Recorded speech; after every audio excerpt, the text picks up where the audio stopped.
नमस्कार। जेआरसीएम। लोग कहते हैं कि आरसीएम बिजनेस अनपढ़ लोगों का काम है। तो दोस्तों आइए मिलते हैं उन शख्सियत से जिन्होंने आरसीएम की ताकत को जाना और बाय बाय कर दिया अपनी उस गेस्टेड पोस्ट को जिसके लिए लोग सपने देखते हैं। तो मिलते हैं श्री रामचंद्र जैक जी से। जेआरसीएम साथियों, डायमंड सिटी जींद से हूं, लेक्चरर रहा हूं, बहुत कुछ सीखा है। समय कम मिला है दोस्तों, थोड़ा सा अपने विजन के बारे में बताना चाहता हूं। स्टूडेंट लाइफ में बेस्ट एनसीसी कैडेट रहा, अपना प्राइवेट स्कूल चलाया, 1998 में गवर्नमेंट जॉब में आया और चलते चलते 22 साल तक गवर्नमेंट सर्विस की। और उसके बाद जैसे बीच में 2018 में आरसीएम बिजनेस से परिचय हुआ और मैंने फिर ये देखा कि जींद ने इतिहास रचा है आरसीएम बिजनेस के मामले में। आदरणीय गुरुदेव सुरेंद्र वत्स जी, विजय विरोधिया जी, बलवान दीक्षित जी, श्रीचंद अत्री जी, दिनेश मोहन जी, विनोद शर्मा जी, मैंने एक फहरिस्त बहुत लंबी लिस्ट देखी जींद के अंदर जो आज आरसीएम बिजनेस में चमकते हुए सितारे हैं। और इसी दौरान मैं संपर्क में आया एक बहुत ही शानदार पर्सनैलिटी आदरणीय राजेंद्र रीडर जी जो मेरे सामने बैठे हैं, उनके संपर्क में आने के बाद मुझे ये पता चला कि ये जितनी भी हस्तियां हैं आरसीएम बिजनेस के अंदर, ये कभी गवर्नमेंट जॉब में हुआ करती थी। श्रीचंद अत्री जी विज्ञान के प्राध्यापक हुआ करते थे, बलवान दीक्षित जी भी अध्यापक हुआ करते थे। और उसके साथ मुझे ये पता चला कि राजेंद्र रीडर जी भी सेशन जज के रीडर हुआ करते थे और उन्होंने समय से पहले, जिसको हम बोलते हैं स्वैच्छिक सेवानिवृत्ति, वीआरएस वॉलंटरी रिटायरमेंट ले लिया।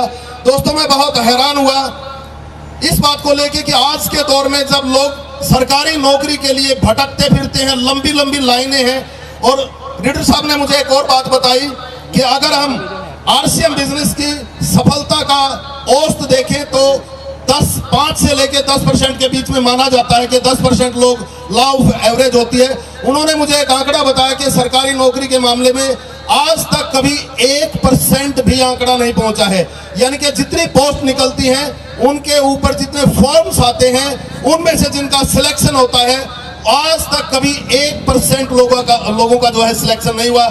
तो दोस्तों मैं रीडर साहब के संपर्क में रहा और मैंने इनसे सीखा, जाना कि आपने सर 5 साल पहले वीआरएस यानी कि रिटायरमेंट क्यों ले ली। तो रीडर साहब ने मुझे बताया कि जब हम रिटायर हो जाएंगे तो हमारी जो सैलरी होगी वो 40% पे आ जाएगी। यानी कि मैंने अंदाजा लगाया दोस्तों, उस टाइम मैं लेक्चरर था, हरियाणा सरकार में गजटेड पोस्ट होती है और मेरी सैलरी थी 82,000 रुपये। दोस्तों कोई छोटी बात नहीं होती आज के दौर में लेक्चरर की पोस्ट। लेकिन ये जो है ना एक मार्गदर्शन का एक विषय था, क्योंकि मैं रीडर साहब के संपर्क में रहता था और बहुत सारे साथियों के बारे में मैंने सुना। फिर दोस्तों मैंने अध्ययन किया इस विषय के ऊपर कि मैं तो नौकरी लग गया हूं, क्या गारंटी है कि मेरे बेटे को भी नौकरी मिल जाएगी। दोस्तों मैं हिल गया, मैं सच बताता हूं, हैरान हो गया इस बात को लेके कि आज तक हिंदुस्तान में 1% लोगों को नौकरी नहीं मिली है। आरसीएम बिजनेस में तो कम से कम 5 से लेकर 10% का आंकड़ा तो है। दोस्तों तभी एक बहुत खतरनाक निर्णय मैंने लिया और सरकारी नौकरी से मैंने इस्तीफा दे दिया, जबकि मेरी नौकरी के 5 साल अभी बकाया थे। गजटेड पोस्ट थी, सरकार ने हरा पेन मुझे दिया हुआ था, बच्चे मेरे पास कॉपियां टेस्ट कराने के लिए आते थे।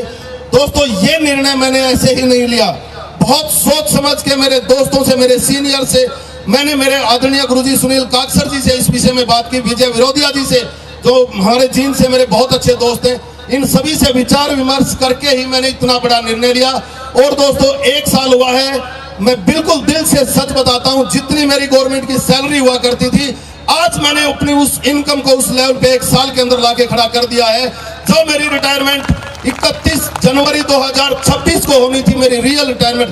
दोस्तों टारगेट लिया है जिंदगी में, उस वक्त तक जो मेरी सरकारी सैलरी थी उससे 5 गुना करके दिखाना है। मैं आपके सामने हूं, मिलेंगे उस दिन जिस दिन मेरी रियल रिटायरमेंट 31 जनवरी 2026 होगी।